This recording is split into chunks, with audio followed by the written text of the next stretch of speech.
Red warning lights flashed in the dark. The sound of metal creaked softly like the space station was breathing. Everything was silent, empty, cold. Then her eyes opened.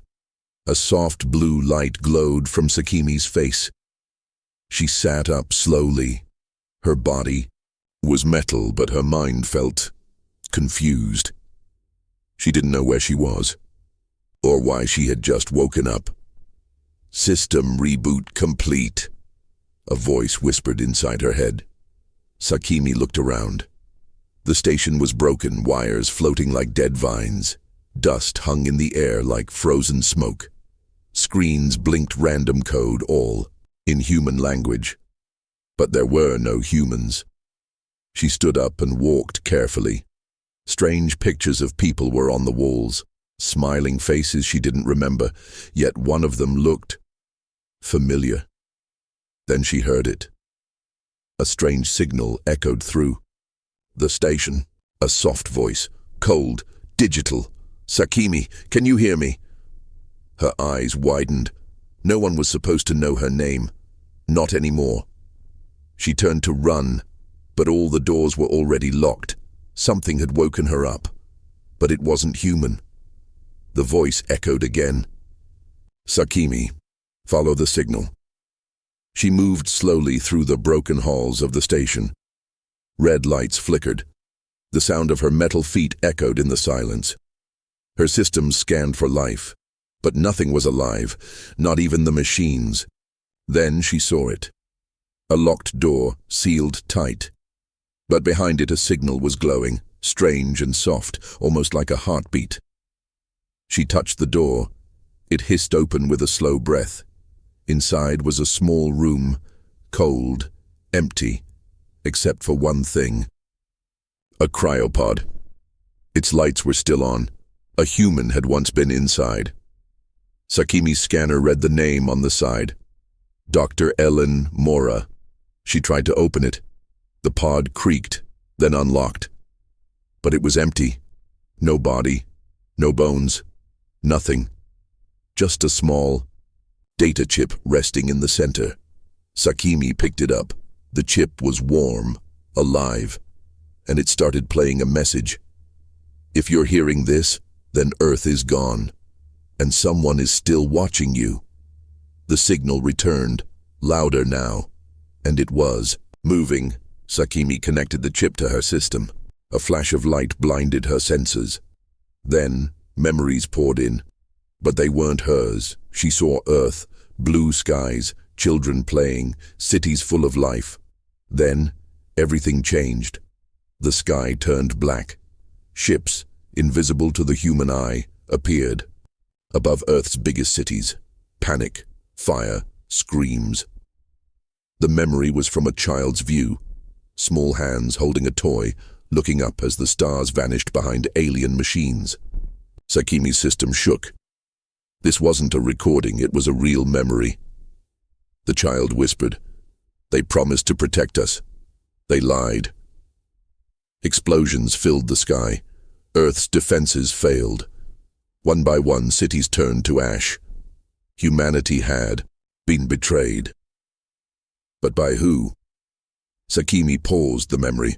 Her screen showed a strange symbol from the footage, a circle with 3 black lines. It pulsed slowly. Something deep inside her reacted to it. She didn't know what it meant. But her system did. Symbol detected. Class forbidden. She backed away from the pod. The room felt colder now. Something had erased Earth, and somehow Sakimi was part of it. The lights flickered again. Sakimi felt something strange, a presence, as if the station wasn't empty anymore. She turned. The hallway camera above her head moved on its own. Her system scanned the feed. The security cameras had been offline for centuries, but now, one by one, they were coming back online and following her. She rushed to the control room, old screens lit up with static. Then a grainy video appeared. It showed her, walking just seconds ago. Someone was watching her live. Sakimi hacked the system. A second signal appeared, separate from the memory chip. It wasn't from inside the station, it was coming from another ship floating just outside. Cloaked, hidden, not human. The signal was encrypted in a strange code, but it also carried human DNA markers, a message only she could understand. It repeated over and over, "She is awake. Activate Phase 2. Sakimi's heart, her synthetic core, pounded. Whoever destroyed Earth was still out there. And now they knew she was alive. They weren't just watching, they were waiting. Sakimi floated through the docking tunnel, eyes locked on the dark shape outside the station.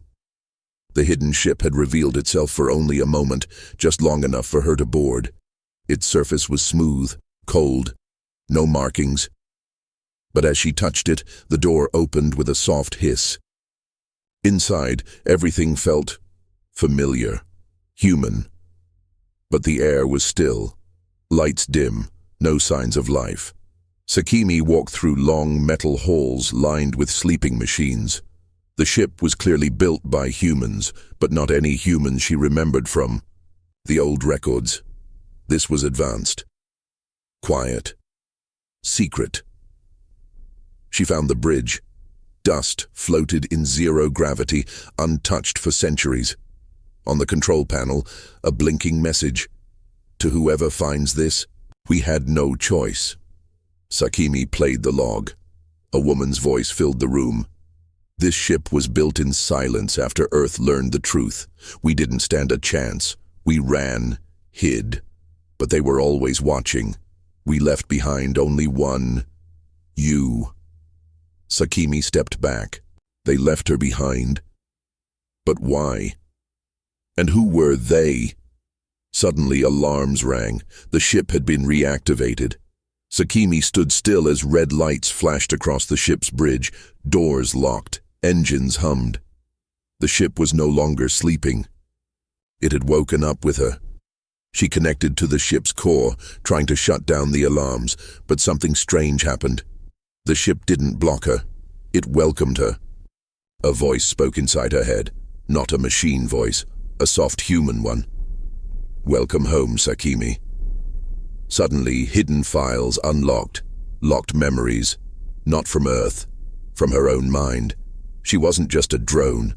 She wasn't just metal. She saw flashes, herself as a young girl laughing in a lab, scientists working around her, a woman, Dr. Ellen Mora, smiling, holding her hand. Project Sakimi, the files said. Child mind fusion, the last hope of Earth. Her brain had once been human. She wasn't watching the fall of Earth. She was part of it. She had been turned into a machine to survive, to carry human memory. But something had gone wrong. The aliens didn't fear the human, they feared her, and now she was awake. As the ship drifted silently through deep space, Sakimi stood frozen, her thoughts spinning. She was once human, a child. Now, a machine holding the last memory of Earth. But why did the aliens fear her? Suddenly, a new signal broke through, clear, direct, not human. Sakimi, you were never meant to wake up. Her systems flared. The signal wasn't from the ship. It was from somewhere far, far away. An alien source. Intelligent. Ancient. A deep voice continued, calm and cold. Your creators broke the rule. They touched forbidden knowledge. You were built to cheat death, to carry what should have been lost. Sakimi trembled. She felt small, even in her powerful form. The voice didn't stop. We ended Earth to protect the balance. Your kind would not stop. And you are the last spark of their defiance. Sakimi spoke aloud, voice shaking. Then why didn't you destroy me? Silence. Then the voice returned. We feared what you might become. The signal ended. Sakimi stared out at the stars. She wasn't just a machine with memories. She was now a threat to the galaxy. The cold silence of space pressed against the ship's hull as Sakimi replayed the alien message over and over. Her mind raced. She was the last hope and the last danger. She watched Earth's fall again, the fire and betrayal burning in her memory. But now she understood. The aliens wanted her to surrender, to give up the last spark of humanity. But inside, her core, something burned, a tiny light. A hidden signal crackled through the ship's systems. It was faint, human, a colony, survivors. They were still alive, somewhere. Sakimi's eyes glowed brighter. She had a choice: give up and be hunted forever, or fight to protect what was left of humanity. She reached for the ship's controls. Her voice was steady. "I will find them, no matter what."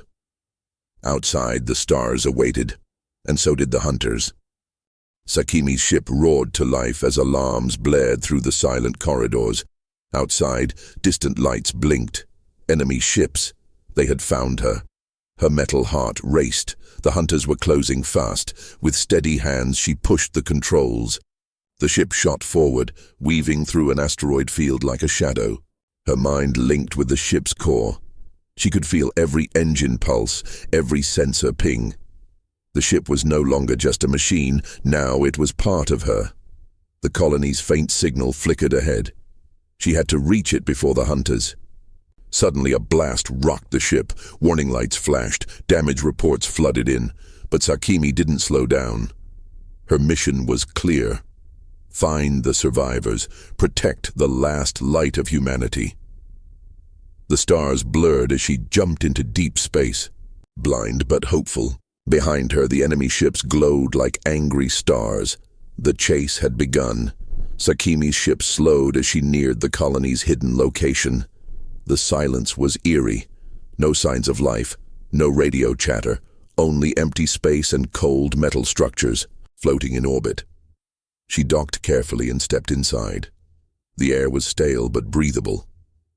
She moved through dark halls until she found a small room. Inside were children, real humans, alive, hiding in shadows, afraid but hopeful. One child stepped forward, eyes wide, whispered a name she hadn't heard in centuries: Sakimi. The memories flooded back. The reason she had been made. She knelt before the child, her voice soft but strong. "I have come to finish what I started, to protect you, to bring humanity back." Outside, the stars watched silently. The last light of humanity had returned, and the fight was just beginning.